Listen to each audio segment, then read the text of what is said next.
కుంభరాశి వారు జాగ్రత్త. ఈ యొక్క స్త్రీ మీకు అతి దగ్గరలో ఉంటూ మీ నాశనాన్ని కోరుకుంటుంది. ఆమె ఎవరో తెలుసుకోవాలి అంటే మాత్రం వెంటనే ఈ వీడియోనైతే చూడండి. మీకు ఎంతో దగ్గరగా ఉంటూ మీ శ్రేయోభిలాషిలాగా మీ ముందు నటిస్తూ, అలాగే మీ చుట్టుపక్కన ఏం జరుగుతుందో ప్రతి ఒక్కటి గమనిస్తూ, మీ వెన్నంటూ ఉంటూనే మీ పతనాన్ని కోరుకుంటుంది.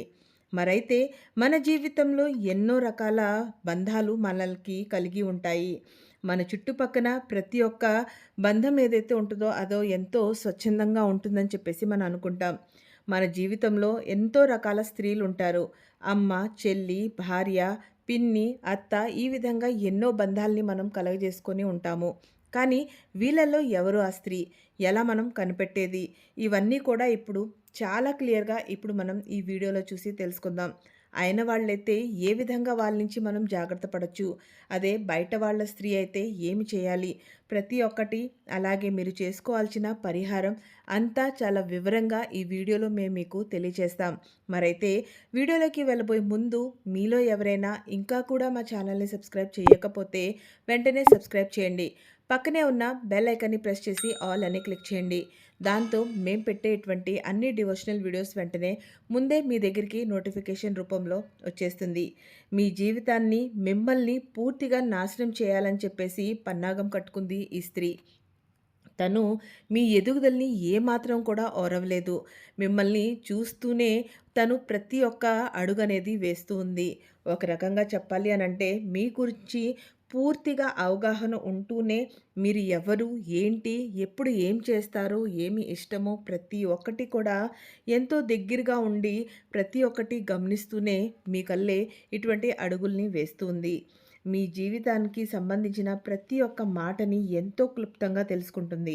అలాగే ఎక్కడ కూడా మీరు ఎక్కడ సుఖపడిపోతారా, ఎక్కడ మీరు మంచిగా ఎదుగుతారా, మంచి లైఫ్‌ని గడుపుతారా అనని చెప్పేసి అది జరగకుండా ఉండటాని కోసం చేయాల్సిన ప్రయత్నాలన్నీ కూడా తిను చేస్తుంది.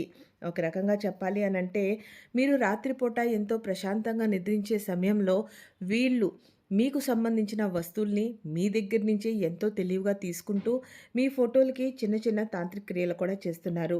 దాని మూలనే ఇప్పటిదాకా కూడా మీ జీవితంలో ఎదుగుదల అనేది లేకుండా పోయింది. మీరు ఏమాత్రం కూడా భయపడాల్సిన అవసరం లేదు. మేము మిమ్మల్ని భయపెట్టడానికి కోసం ఇటువంటి ఏమీ చెప్పట్లేదు. కానీ ఎందుకు నాతోనే ఇలా? ఎందుకు నేనింత కష్టపడుతున్నా ప్రతి ఒక్క మాటకి, ప్రతి ఒక్క పనికి నాకు అడ్డం అనేది తగులుతుంది. ఏది కూడా చేయాలి అని అనుకుంటే దాని వెనకాల నాకు ఎదురు దెబ్బే తగులుతుంది. అవతల వాళ్ళకి మంచి చేయాలని చెప్పి కోరుకుంటున్నా కూడా వాళ్ళు నన్ను అపార్థం చేసుకుంటున్నారు. నేను చేయాలనుకున్న ప్రతి ఒక్క బిజినెస్, పని అన్నిట్లో నాకు ఆటంకాలొస్తున్నాయి. ఇలా మీరు ఆలోచించి మీ బుర్రని పాడు పెట్టుకుంటున్నారు. దానికి సంబంధించిన విషయం కేవలం ఇదే. ఈ యొక్క స్త్రీ మూలనే మీ జీవితంలో ఎన్ని ఒడిదుడుకులనేవి ఉన్నాయి. ఇది మీకు చాలా క్లియర్‌గా అర్థమవ్వాలని చెప్పేసే మేము మీకు ప్రతి ఒక్కటి చాలా క్లియర్‌గా చెప్తున్నాము. మరైతే ఎక్కడ కూడా టెన్షన్ పడకండి. ప్రతి ఒక్క దానికి ఒక పరిహారం అనేది ఉంటుంది. అలాగే ఏ విధంగా మనం జాగ్రత్త పడొచ్చు అనేది కూడా మనకి తెలుస్తుంది. కాబట్టి జాగ్రత్తగా వహించి, అలాగే వీడియోని పూర్తిగా చూస్తూ ఏమి చేయాలనేది తెలుసుకొని దానికి తగ్గట్టుగా చేస్తే సరిపోతుంది. ముందుగా మనిషి మీద నెగటివిటీ ఎనర్జీ ఎక్కువ ఉందా లేదా అనేది తెలుసుకునేది ఎలా? దాన్ని తెలుసుకోవాలి అనంటే దానికి కూడా కొన్ని లక్షణాలు కలిగి ఉంటాయి. అవేంటో ముందు తెలుసుకుందాం. దాన్ని బట్టి దానికి మనకి ఎంతవరకు సంబంధం ఉందా అనేది కూడా మనం తెలుసుకుందాం. మరైతే ఎవరి మీదైతే ఎక్కువగా నెగటివిటీ ఉంటుందో వాళ్ళు ఎప్పుడు కూడా మంచిగా రెడీ అనేదే అవ్వనే అవ్వరు. ఎప్పుడు కూడా ఒంటరిగా ఉండటాని కోసమే ఎక్కువగా ఇష్టపడతారు. నలుగురిలోకి అసలు వెళ్ళరు. నలుగురు కూర్చొని సరదాగా మాట్లాడుకుంటూ ఉంటే వాళ్ళకి ఆ మాటలు కూడా ఏమాత్రం కూడా నచ్చదు. ఏంటి, ఏముందని ఆ రకంగా ఎక్కిక్కిలు పక్కపక్కలు పెట్టుకుంటున్నారు. ఎప్పుడు చూసినా ఏదో ఒకటి గోల రభస అన్నట్టుగా ఊహించుకుంటూ ఉంటారు. వాళ్ళు ఎక్కువ శాతంగా ఇంట్లో ఒంటరిగా ఉండటాని కోసం, అది కూడా ఇంట్లో ప్రత్యేకంగా ఒక గదిని ఎంచుకొని దాంట్లోనే ఉండటానికి ఎక్కువగా ఇష్టపడుతూ ఉంటారు. వాళ్ళు ఎక్కడ కూడా బయటికి వెళ్ళరు. అలాగే ఇంట్లో ఉన్నప్పుడు కూడా ఏమీ లేనట్టుగా ఏదో పోగొట్టుకునే వాళ్ళకిలాగా ఒంటరి జీవితాన్ని గడుపుతూ ఉంటారు. వాళ్ళకి ఎటువంటి బాధ ఉండదు. ఎటువంటి ప్రాబ్లమ్ ఉండదు. వాళ్ళు అన్నీ ఉండి కూడా ఏమీ లేని వాళ్ళకిలాగా ఉంటూ ఉంటారు. ఎప్పుడు చూసినా కూడా మంచిగా రెడీ అవ్వకుండా ఏదో పోగొట్టుకునే వాళ్ళకిలాగా, లేని వాళ్ళకిలాగా ఉంటూ ఉంటారు. వాళ్ళు వాళ్ళ ఒంటరితనంతోనే ఎక్కువగా ఎంజాయ్ చేస్తూ ఉంటారు. పని వాళ్ళ దగ్గర కావాల్సినంత పని వాళ్ళ దగ్గర ఉంటుంది. కానీ మనసు ఏమాత్రం కూడా పనిని చేయమని చెప్పేసి చెప్పదు. మైండ్‌లో పనులున్నాయి కదా! చేయాలి కదా! అనని చెప్పి ఆలోచన మాత్రం వస్తుంది. కానీ ప్రతి చోట కూడా ఎక్కడ కూడా మనసు పెట్టి పననేది ఏమాత్రం కూడా చేయరు. సర్లే రేపు చేద్దాము, ఇవాళ కాకపోతే తర్వాత చేద్దాము అన్నట్టుగా పనుల్ని వాయిదా వేస్తూ ఉంటారు. ఇక రెండోదొచ్చేసేటప్పటికి వాళ్ళు ఎక్కడికి కూడా వెళ్ళటానికి కూడా ఇష్టపడరు. సొంత ఫ్యామిలీ ఫంక్షన్స్ అయినా, ఇంటి పక్కన ఉన్న ఫంక్షన్స్‌కి కూడా వెళ్ళాలంటే ఇప్పుడు నేను వెళ్ళాలా? చేయాలా? అన్నంతగా బద్ధకం అనేది వాళ్ళలో ఏర్పడిపోతుంది. చూస్తానికేమో ఏదో బాగానే ఉన్నట్టుగా అనిపిస్తుంది కానీ, లోలోపల వాళ్ళని వాళ్ళు ఎంతో ఒంటరితనంగా ఫీల్ అవుతూ ఉంటారు. నలుగురిలో వెళ్ళకపోవటం, వెళ్ళాలని చెప్పేసి ఉన్నా కూడా మనసుని చంపుకొని ఏం వెళ్తాంలే అన్నట్టు, పని చేయాలనిపించినా కూడా ఏం చేస్తాంలే అనని చెప్పేసి వాయిదా వేసేయటం. ఒకప్పుడు ఎంతో ఆరోగ్యకరంగా ఉంటూ, ఎంతో ఎనర్జిటిక్‌గా ఉంటే, అటువంటిది ఒక్కసారిగా లేజినెస్ అనేది పెరిగిపోవటం, ఏమాత్రం కూడా అన్నిటి మీద ఇంట్రెస్ట్ అనేది తగ్గిపోవటం, ఏముందిలే ఎవరి కోసంలే, ఇప్పుడు ఇలా ఉంటే ఏమైంది నాకు నష్టం అన్నట్టుగా ఆలోచనలకి వచ్చేస్తూ ఉంటారు. వాళ్ళు ఎప్పుడు కూడా నలుగురిలో కలిసి మంచిగా సరదాగా గడుపుదాం అన్న కూడా ఉండదు. ఒక్కసారిగా బరువు అనేది తగ్గిపోవటం, లేదా విపరీతంగా బరువు పెరిగిపోవటం, జుట్టు రాలిపోవటం, ఎప్పుడు చూసినా కూడా వాళ్ళ మొహంలో ఒక కాంతివంతం అనేది లేకుండా నిరాశగా, నిరుత్సాహంగా, అలాగే ఎంతో అనారోగ్యంతో ఉన్న వాళ్ళకిలాగా బేజారుగా ఉంటూ ఉంటారు. దేంట్లో కూడా మనసనేది రాదు. దేంట్లో కూడా పననేది చెయ్యాలి అనని చెప్పేసి ఆలోచన ఉండదు. ఇంకా తప్పనిసరిగా పొద్దున్నే లేసి చేయాల్సిన కొన్ని పనులు ఏవైతే ఉంటే వాటి తప్ప ఎక్స్‌ట్రా పనులు ఏవి కూడా వాళ్ళు చేయరు. ఇక వాళ్ళ ఒంటరితనంతోనే వాళ్ళు లైఫ్‌ని స్పెండ్ చేస్తూ రోజులు గడిపేస్తూ ఉంటారు. ఇటువంటి లక్షణాలు ఉన్నాయి అనంటే ఖచ్చితంగా నెగటివిటీ ఉన్నట్టే. లేదు అనంటే ఒకసారి మీరు గమనించుకోండి. ఒకప్పుడు వాళ్ళలో ఉన్నంత ఎనర్జిటిక్, వాళ్ళు చేసే ప్రతి ఒక్క పని ఎంత మంచిగా చేసేవాళ్ళు. సడెన్‌గా ఇంత మార్పు ఎందుకొస్తుంది? కేవలం దాని ప్రభావం మూలానే. నెగటివిటీ ప్రభావం మూలాన మనుషుల్లో ఒక్కసారిగా అంత మార్పనేది వస్తుంది. మరైతే ఏమాత్రం కూడా కంగారు పడకండి. మంచిగా ఇక మీదట మీ లైఫ్ అనేది మారిపోబోతుంది. ఆ స్త్రీ నుంచి మేము మిమ్మల్ని కాపాడబోతున్నాము. మేమే కాదు, సాక్షాత్తు ఆ హనుమంతుడే కాపాడతాడు. వెంటనే కామెంట్ బాక్స్‌లోకెళ్ళి జై శ్రీరామ్, జై హనుమాన్, జై బజరంగబలి అని చెప్పేసి ఖచ్చితంగా 3 సార్లు రాయండి. ఎందుకనంటే ఇప్పుడు ఈ హనుమంతుడే ఆ స్త్రీ నుంచి మిమ్మల్ని కాపాడబోతున్నారు కాబట్టి. అలాగే మీ లైఫ్‌లో ఉన్న ఎంతోమంది లేడీసు మీకు తెలిసే ఉంటది. ఒక్కసారి మీరు గమనించుకోండి. ఇందాక మనం తెలియచేసుకున్నట్టు మన జీవితంలో ఎన్నో రకాల బంధాలు ఆడవాళ్ళతో కలిగి ఉంటది. తల్లి, భార్య, చెల్లి, అక్క, పిన్ని ఈ విధంగా ఎవరైతే ఉంటారో దాంట్లో మనం చూసుకుంటే తల్లి ఎప్పుడు కూడా తన బిడ్డ నాశనాన్ని కోరుకోదు. అలాగే మిమ్మల్ని నమ్మి వచ్చిన భార్య ఎవరైతే ఉంటారో తను కూడా ఎప్పుడు కూడా తన భర్త పతనాన్ని కోరుకోదు. చెల్లి తన తోబుట్టు ఎప్పుడు ఎదగాలని చెప్పేసి చూస్తుంది. మరైతే ఎవరు ఆ స్త్రీ? ఎలా కనిపెట్టేది? మీరు చూడాల్సింది ఏంటి అనంటే, గత కొన్ని రోజులు లేదంటే కొన్ని సంవత్సరాల నుంచి ఎప్పటినుంచైతే మీకు ఈ ప్రాబ్లమ్ అనేది మీరు ఇబ్బంది పడుతూ ఉన్నారో, ఒక్కసారి ఫ్లాష్‌బ్యాక్‌కి వెళ్ళి కాస్తంత మనసుని స్థిరంగా పెట్టి ఆలోచించండి. ఏ ఒక్క కొత్త లేడీ మీ జీవితంలోకి ఎంటర్ అయింది? తను వచ్చిన తర్వాత చాలా సార్లు మనం చూస్తూ ఉంటాం. చాలామంది నమ్మరు. కానీ ఇది నిజం. నమ్మాల్సిన నిజం. ఏంటి అనంటే చాలాసార్లు మన జీవితంలో కొంత కొత్త వ్యక్తులు వస్తారు. కొత్త పరిచయాలు కలుగుతాయి. వాళ్ళ మూలాన మన జీవితం కూడా ఆధారపడి ఉంటుంది. చాలాసార్లు మనం గమనిస్తే మన జీవితంలో ఎవరైనా కొత్త వాళ్ళు వచ్చినప్పుడు వాళ్ళకి ఉన్న ఆరా ఏదైతే ఉంటదో అది మన ఆరాతో మ్యాచ్ అవుతది. అది చాలా మంచి ర్యాపోని కూడా క్రియేట్ చేస్తుంది. మనం వాళ్ళతో ఉన్నంత సేపు ఎంతో సంతోషంగా, ఎంతో ఆహ్లాదకరంగా ఉన్నట్టుగా అనిపిస్తుంది. వాళ్ళతో ఉన్నప్పుడు ప్రతి పనిని మనం చేయగలుగుతాము అన్న ఒక ఆలోచన కూడా మనకి కలుగుతుంది. అలాగే మనం చేస్తాం కూడా. దాన్ని బట్టి వాళ్ళకి మీకు ఎంతో బాగా ఆరా సెట్ అయిందని చెప్పేసి అనుకోని అక్కడ మనకి అర్థమైపోతుంది. కానీ అలాగే కొన్నిసార్లు మన జీవితంలో వచ్చిన కొంతమంది పరిచయాలు మనకి చాలా చేదు అనుభవాల్ని కూడా మిగులుస్తుంది. అది ఎలా అంటే వాళ్ళు వచ్చిన తర్వాత చిన్న చిన్నగా మనము చేసే పనుల్లో మనకి ఎదుగుదల అనేది కనిపించకపోవటం, ప్రతి ఒక్క పని ఉంటూ కూడా పనుల్ని చేయకపోవటం, ఆదాయం తగ్గిపోవటం, పనిలో శ్రద్ధ తగ్గిపోవటం, ఇంట్లో చిన్న చిన్న గొడవలు రావటం, ఇవన్నీ మనకి కేవలం ఒక మాటకే సంకేతాన్ని ఇస్తుంది. వాళ్ళతో మన ఆరా ఏమాత్రం కూడా మ్యాచ్ అవ్వట్లేదు అని చెప్పేసి. సో, అటువంటి వాళ్ళని వెంటనే కట్ చేయాలి. దానికోసం మీరు వాళ్ళ దగ్గరికెళ్ళి నీ మూలాన నాకిలా జరుగుతుంది కాబట్టే నీకు నాకు ఏమాత్రం సెట్ కాదు అని చెప్పాల్సిన అవసరం అస్సలు లేదు. కేవలం అవాయిడ్. అవాయిడ్ చేయటం అనేది ఎంత పెద్ద మనకి ఒక శక్తి అంటే అంత మనకి మనకి ఎవరికీ కనపడరాని శక్తి అనమాట. మనం ఒక్కసారి జనాల్ని చిన్న చిన్నంగా అవాయిడ్ చేస్తే వాళ్ళు మనకి శత్రువుల్లాగాన మారరు. తెలివిగా మనం వాళ్ళతో తప్పించుకుంటాము. అలాగే దానికి తగ్గట్టుగా ఎటువంటి ప్రాబ్లమ్ అనేది లేకుండా హ్యాపీగా మన లైఫ్‌ని మళ్ళీ హ్యాపీనెస్ కల్లే మనం మౌల్డ్ చేసుకోవటానికి ఒక మంచి ఛాన్స్ కూడా ఉంటుంది. కానీ ఇక్కడ మనం చూడాల్సిన ఒక పెద్ద సమస్య మనకి ఎదురొచ్చింది ఏంటి అనంటే, అయిన వాళ్ళైతే ఏ విధంగా మనం వాళ్ళతో డిస్టెన్స్ అనేది మెయింటైన్ చేయాలా? లేదా వాళ్ళతో రిలేషన్ కట్ చేసుకోవాలా? అదే బయట వాళ్ళైతే ఏ విధంగా చేయాలి? అనేది కూడా ఇప్పుడు మనం తెలుసుకుందాం. మనకి పరిచయమైన వాళ్ళల్లో వాళ్ళు బయట వాళ్ళైతే మనకి ఎటువంటి ప్రాబ్లం లేదు. ఎందుకు అనంటే, ఇందాక మనం చెప్పుకున్నట్టుగా వాళ్ళతో మనం డిస్టెన్స్ అనేది మెయింటైన్ చేస్తూ, వాళ్ళని అవాయిడ్ చేస్తూ, వాళ్ళకి మన గురించి ఎటువంటి విషయాల్ని తెలియచేయకుండా, వాళ్ళ నుంచి మనం కాస్త డిస్టెన్స్ అనేది మెయింటైన్ చేస్తే ఆటోమేటిక్‌గా అన్నీ కట్ అనేది అయిపోతుంది. కానీ అదే మనకి బాగా దగ్గరైన వాళ్ళు, మన ఇంట్లో వాళ్ళైతే దానికి మనం ఏం చేయాలి? మనం ఇంట్లో వాళ్ళతో ఏమాత్రం కూడా బంధం తెంచుకోలేం కదా!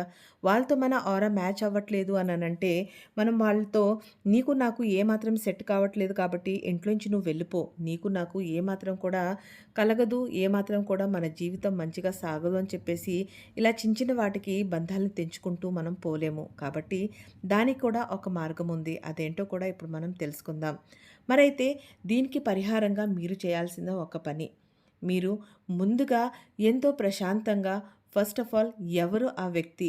అయిన వాళ్ళా? బయట వాళ్ళా? అనేది తెలుసుకోండి. దానికి తగ్గట్టుగా బయట వాళ్ళైతే అవాయిడ్ చేయండి. అయిన వాళ్ళైతే దానికి ఇప్పుడు చెప్పే పరిహారం చేసుకోండి. ఒక శనివారం లేదంటే మంగళవారం నాడు మీ ఇంటికి దగ్గరలో ఉన్న హనుమంతుడి గుడికి వెళ్ళండి. ఆ గుడికి వెళ్ళేటప్పుడు ఒక నీళ్లున్న టెంకాయని తీసుకొని వెళ్ళండి. అలాగే దాంతో పాటు ఒక నల్ల దారాన్ని కూడా తీసుకొని ఆ గుడికి వెళ్ళండి. ఎంతో చక్కగా ఆ దేవుడి పేరు తలుచుకుంటూ ఆ హనుమంతుడి గుడికి కనీసం 11 ప్రదక్షిణాలు చేసుకోండి. ఇంక దాని తర్వాత గుడి లోపలోకి వెళ్ళి ఆ టెంకాయని ఆ దేవుడికి మొర ఆలకించుకుంటూ మీ మనసులో ఉన్న బాధని తేల్చుకుంటూ ఆ టెంకాయని అక్కడ కొట్టేసేయండి. ఇంకా ఆ నల్ల దారం ఏదైతే ఉందో దాన్ని తీసుకొని అక్కడే గుడి లోపల కూర్చోండి. మొదటిసారి ఆ దేవుణ్ణి తలుచుకుంటూ ఆ స్త్రీ పేరుని ఎవరైతే మీ జీవితంలోకి వచ్చిన తర్వాత ఎన్ని ఒడిదుడుకులు వచ్చాయి, అలాగే మీ జీవితంలో వచ్చిన విపరీతమైన మార్పులకి కారణమైన ఆ స్త్రీ పేరు తీసుకుంటూ మొదటి ముడిని వెయ్యండి. ఇక దాని తర్వాత వాళ్ళు మీ జీవితంలో మీ శ్రేయోభిలాషిలాగా మారిపోవాలని, వాళ్ళ మూలాన మీకు ఎటువంటి ఇబ్బందులు కలగకుండా ఉండాలి అని చెప్పేసి కోరుకుంటూ రెండవ ముడిని కూడా వేసేయండి. ఇక మూడోసారి మళ్ళీ ఇంకొకసారి వాళ్ళ పేర్లు తలుచుకొని మూడో ముడిని వెయ్యండి.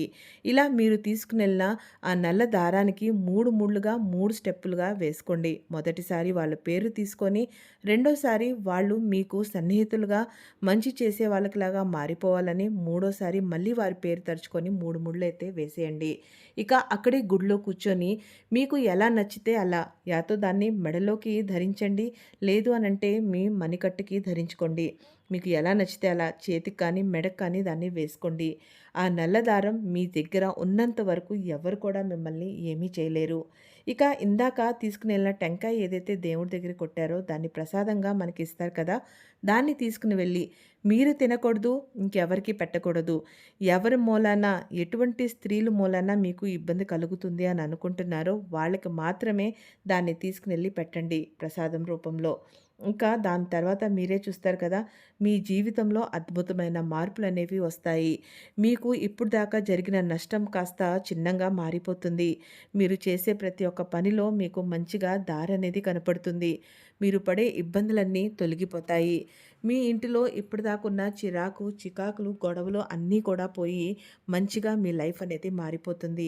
ఇక ఇక్కడి నుంచి వాళ్ళని మీరు ఆటోమేటిక్‌గా దూరంగా పెట్టుంచున్నారు కాబట్టి మీకు ఎటువంటి ప్రాబ్లమ్స్ అనేది రాదు. కానీ దీంతో పాటు మీరు చేయాల్సిన మరికొన్ని పనులైతే ఉన్నాయి. అదేంటి అనంటే మీరు ఎప్పుడు కూడా ఎవరికీ కూడా అన్ని విషయాలు తెలియచేయకూడదు. అందరూ మంచివాళ్ళు ఉంటారు అనని చెప్పేసి అనుకోవద్దు. స్త్రీల దృష్టి చాలా తొందరగా తగులుతుంది. మీ చుట్టుపక్కన ఉంటూనే ఏమి తెలియనట్టుగా మిమ్మల్ని పొగుడుతూనే మిమ్మల్ని ఏదో ఒక దారిలో వీళ్ళకి ఇంత ఎలా వచ్చేసింది? ఇంత ఎదుగుదల ఎలా వచ్చింది?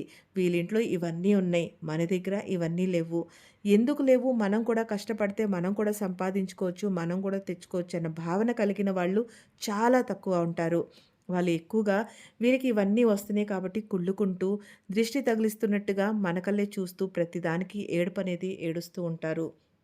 స్త్రీల ఏడుపు చాలా తొందరగా తగులుతుంది. కాబట్టి వీలైనంత వరకు మీ గురించి ఎంత తక్కువగా, మీ కుటుంబం గురించి ఎంత తక్కువగా ఎక్స్‌పోజ్ చేస్తే అంత మంచిది. దీనికి ఒక మంచి ఉదాహరణ కూడా మీకు తెలియజేస్తున్నాను. ఇప్పుడు ఒక ఫేమస్ క్రికెటర్ ఉన్నారు. తన పేరే విరాట్ కోహ్లీ. తను ఎంత ఎదిగి ఉన్నాడు. వేలల్లో కాదు కదా! లక్షల్లో సంపాదిస్తున్నాడు. కోట్లల్లో సంపాదిస్తున్నాడు.